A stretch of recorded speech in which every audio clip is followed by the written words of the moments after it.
재판 소원이 생겼다고 해서요, 너무나 많은 분들이 너도 나도 재판 소원 합니다. 근데 문제는요, 형사법적으로 접근하려 하는데요, 이거는 형사법원에서 하는 형사 재판이 아니고요, 헌법재판소에서 하는 헌법 소원입니다. 이거를 자각하지 않으면 아무리 많이 재판 소원 해봤자 받아들여지지 않습니다. 그렇기 때문에 실제 헌법재판소에서 재판 소원이 받아들여지기 위해서는요, 저 억울합니다 라는 거에 초점을 맞춰선 안 되고요, 이러한 국가기관의 공권력의 행사가 위법하고 그래서 저의 기본권이 이렇게 침해됐습니다, 여기에 초점을 맞추셔야 됩니다.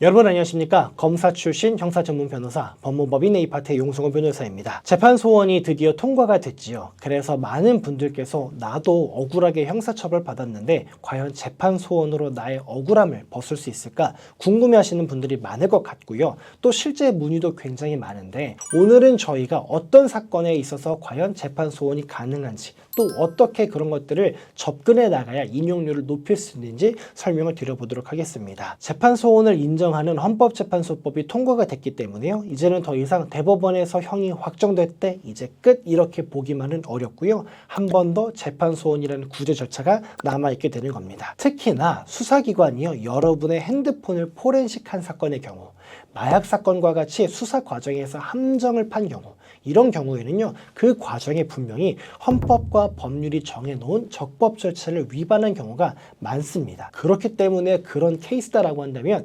헌법재판소에서 재판 소원을 통해서요, 그 형사재판 확정된 거를 취소할 수 있습니다. 자, 먼저 통과된 재판 소원 관련 헌법재판소법 먼저 살펴보도록 하겠습니다. 헌법재판소법 제68조에 보면 이렇게 나와 있습니다. 제3항입니다. 제1항에 따라 청구된 헌법소원 심판 중 법원의 재판에 대한 헌법소원은 아래 세 가지 경우에만 할 수 있다라고 합니다.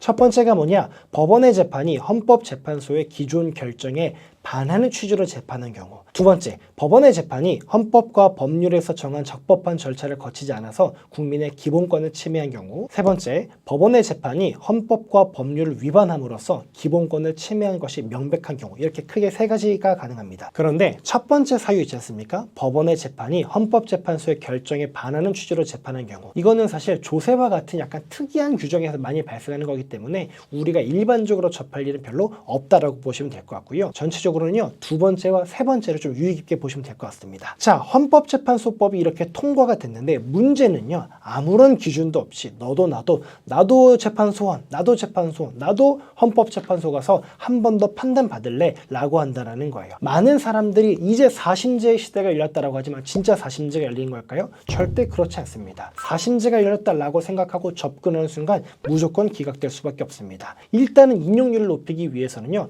법 조문을 조금 더 명확하게 봐야 됩니다. 2호 먼저 볼게요. 2호는 이렇게 나와 있습니다. 법원의 재판이 헌법과 법률에서 정한 적법한 절차를 거치지 아니함으로써 기본권을 침해한 경우. 무슨 말이냐? 재판 진행 과정 그 자체에서 적법한 절차를 거치지 않아서 기본권을 침해한 경우입니다. 여기서 중요한 건 뭐냐면요, 재판 진행 과정이다라는 거예요. 예를 들어 보겠습니다. 피고인과 변호인에게는요, 반대 신문권이라는 게 있습니다. 피해자가요, 억지로 무고해서 고소를 했어요. 그러면 일반적으로 변호인은요, 피해자를 증인으로 부릅니다. 그러면은 변호인과 피고인은 피해자에 대한 증인 신문을 진행하는데 그런 증인 신문 과정에서 반대 신문권 같은 것들이 보장되지 않았다, 충분하게 보장되지 않았다라고 한다면요, 그런 것들이 바로 이런 절차를 위반했다라고 볼 수 있다는 겁니다. 문제는 세 번째입니다. 이렇게 나와 있습니다. 법원의 재판이 헌법과 법률을 위반함으로써 기본권을 침해한 것이 명백한 경우. 첫 번째와 두 번째는요, 그냥 기본권을 침해한 경우로 나와 있어요. 근데 세 번째는요, 기본권을 침해한 게 명백한 경우라고 되어 있습니다. 우리가 일반적으로 재판 소원 진행하면 이 3호, 세 번째 것 가지고 진행하게 되는데요, 단서를 달아놓은 겁니다. 기본권을 침해한 게 명백해야 돼 라고 달아놓은 겁니다. 침해한 걸 수도 있고 아닌 걸 수도 있고 애매한데 그게 아니고 명백하게 기본권이 침해돼야 된다는 겁니다. 3호의 내용은 결국 이런 거예요. 재판의 그 진행 과정이나 절차 말고, 그거는 두 번째 걸로 가겠죠. 3호의 내용은 재판의 내용이 헌법과 법률을 위반했는데 그럼으로 인해서 국민의 기본권 침해가 명백하게 발생한 경우다라는 거예요. 예를 들어서 위법하게 수집된 증거, 그거를 가지고 증거 능력을 인정했다, 이런 케이스에서 우리가 많이 인정할 수 있다는 겁니다.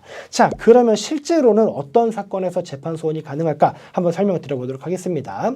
먼저 첫 번째, 재판 과정에서 피고인의 권리를 제대로 보장받지 못한 경우입니다. 아까 전에 말씀드린 건데요. 반대 신문권 충분히 보장받지 못한 경우를 그 예로 들 수 있습니다. 저도 경험했던 건데 이런 케이스가 있습니다. 성범죄 사건, 강간 사건으로 인해서 공소 제기가 됐습니다. 피해자가 증인으로 왔습니다. 그런 다음에 이제 우리가 증인 신문을 해야 되는데요. 판사님이 저한테 이렇게 얘기했습니다. 피해자 증인 신문 10분 안에 끝내세요. 제가 재판장님한테 그렇게 얘기했습니다. 아니 어떻게 10분 안에 끝냅니까? 피해자가 거짓말을 하고 있다는 것을 여기 나와 있는 수사기관에서 확보된 여러 증거와 나타나 있는 우리가 수집한 여러 증거를 가지고 대조해 가면서 모순점을 발견해야 되는데 대체 어떻게 10분 만에 피해자 증인신문을 마치라는 겁니까? 라고 했는데 재판장의 소송 지휘에 지금 불응하시는 겁니까? 그러면은 증인신문 기회 아예 부여 안 합니다. 라고 얘기를 했어요.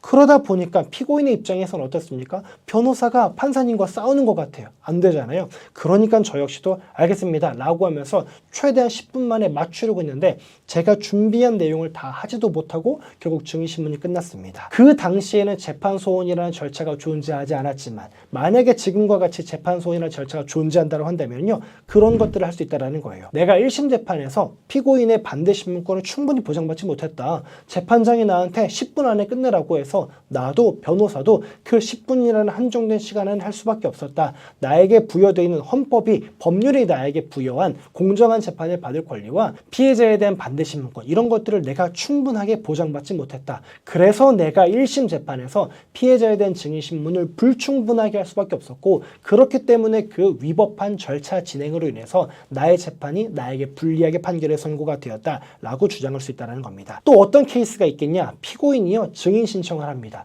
그런데 재판부에서 시간 끌지 말라라고 하면서요 기각하는 케이스가 많아요. 이런 것처럼 피고인이 시간을 끌기 위해서가 아니라 이 사건에 대해서 분명히 알고 있는 목격한 핵심 증인을 신청했음에도 불구하고 재판부에서 특별한 이유 없이 증인 신청을 기각한 경우 이런 사유 역시도요 재판 절차 진행 과정에서 헌법과 법률에 위반된 소송 지휘로 인해 나의 기본권이 침해됐다라고 하면서요 헌법 소원을 신청해 볼 수 있을 것 같습니다. 자, 두 번째는 어떤 케이스냐면요 증거 수집 과정에서 위법성이 있는 경우예요. 일반적으로 우리가 증거 수집 과정에서 절차 위반이 있다라고 한다면요 증거 능력이 부정되는 게 원칙입니다. 위법 수집 증거 배제의 원칙이라고 합니다. 그런데요 대법원은 예외적인 경우에 한해서요 위법 수집 증거에 대해서도요 증거 능력을 인정해 왔습니다. 대법원 사건 판례 한번 보도록 하겠습니다. 이렇게 나와 있습니다. 수사기관, 그러니까 경찰이나 검사가 헌법과 법률이 정한 절차에 따르지 않고 수집한 증거는 물론이고 거기에 기초해서 획득한 2차 증거 역시도 유죄 인정의 증거로 사용할 수 없는 게 원칙이다. 즉 위법하게 수집된 증거는 증거 능력이 없는 게 원칙이다. 하지만 수사기관의 절차 위반 행위가 적법 절차의 실질적인 내용을 침해하는 경우가 아니고 오히려 그 증거의 증거 능력을 배제하는 게 헌법과 법률이 형사소송에 관한 절차 조항을 마련하면서 적법 절차의 원칙과 그리고 실체적 진실 규명의 조화를 도모하고 이를 통해서 형사사법 정의를 실현하려고 한 취지에 반하는 결과를 초래하는 것으로 평가되는 예외적인 경우라면 법원은 그 증거를 유죄 인정의 증거로 사용할 수 있다라는 법리를 구성해 왔어요. 말이 어려운데 쉽게 얘기하면 이겁니다. 증거를 수집하는 과정에서 절차 안 지켰다? 그러면 그 증거는 증거로 사용할 수 없다라는 거예요. 그런데 예외적으로 절차 위반의 정도는 약한데 반면에 이 위법하게 수집된 증거를 기반으로 해서 밝혀진 범죄는 크다. 사법정의를 실현해야 된다. 이 두 가지를 비교했을 때 후자가 더 크다라고 한다면 아무리 위법하게 수집된 증거라도 실제로는 증거 능력이 있다. 이렇게 보고 있는 게 대법원의 판례입니다.